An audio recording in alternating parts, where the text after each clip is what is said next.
लागली आता ती लागली का लावली हा प्रश्न महत्वाचा आहे. खरं तर 10 वर्षापूर्वी असंच ह्या 4थ्या मजल्याला आग लागली होती, तेव्हाही खूप फायली जळून खाक झाल्या. माझा प्रश्न आहे की ही आग नेहमी पहाटेच्या वेळी सकाळी जेव्हा कोणी लोक नसतात अशाच वेळी का होते.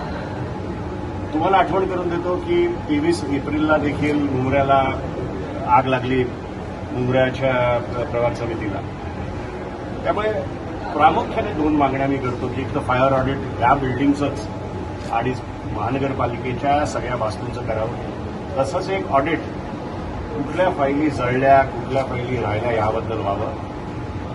हे 4था मजला हे असं एक एडीटीपीचं ऑफिस आहे, असं ठिकाण आहे की नेहमीच ते संशयाच्या वादातच असतं आणि त्यामुळे प्रामुख्याने आमचं तर स्पेसिफिक म्हणणं आहे की ही आग लावली आहे का याच्यावर निष्पक्ष चौकशी व्हावी. काय वाटतं असं म्हटलं जाते काय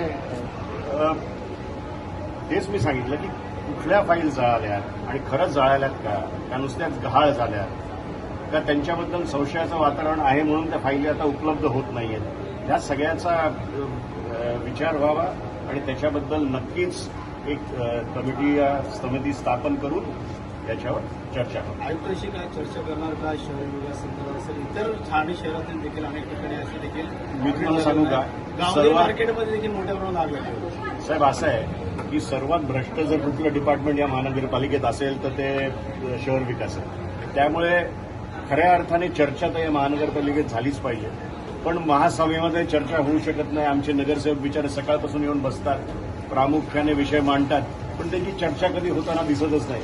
मंजूर मंजूर मंजूर असं करत 300 प्रकरणं क्लिअर होतात. त्यामुळे कुठेतरी ठाण्याच्या नागरिकांना विचार करायची वेळ आलेली आहे. तुम्ही जसं चर्चा करायचं म्हणता तर आमचं म्हणणं आहे की आयुक्तांच्या बंद कार्यालयात का चर्चा करायची, महासभेत चर्चा होऊन दे आणि ती चर्चा लाईव्ह कव्हरेज तुमच्या सगळ्यांच्या मार्फत होऊन दे. ठाणे शहरातल्या नागरिकांना कळून दे की कसा कारभार या महानगरपालिकेत चालू आहे. गावदेवी परिसराच्या ठिकाणी परिसरात किती महत्वाचं ऑडिट करणं पाहिजे असं उत्तर देखील मिळतं. साहेब ऑडिट करणं फार गरजेचं आहे. पहिले म्हणजे ना फायर सेफ्टीचं तुम्ही ऑडिट केलं पाहिजे. आज आपले 2 कर्मचारी मृत्यूमुखी पडले. लोकांचा आपल्या ठाण्याच्या नागरिकांचा जे तिथे धंदा करत होते त्यांचा लाखो आणि करोडोंचं एकत्र मिळून त्यांचं नुकसान झालं. त्यामुळे ठाण्यातल्या सगळ्याच वास्तूंचं जे महानगरपालिकेच्या मालकीच्या आहेत याचं ऑडिट झालंच पाहिजे.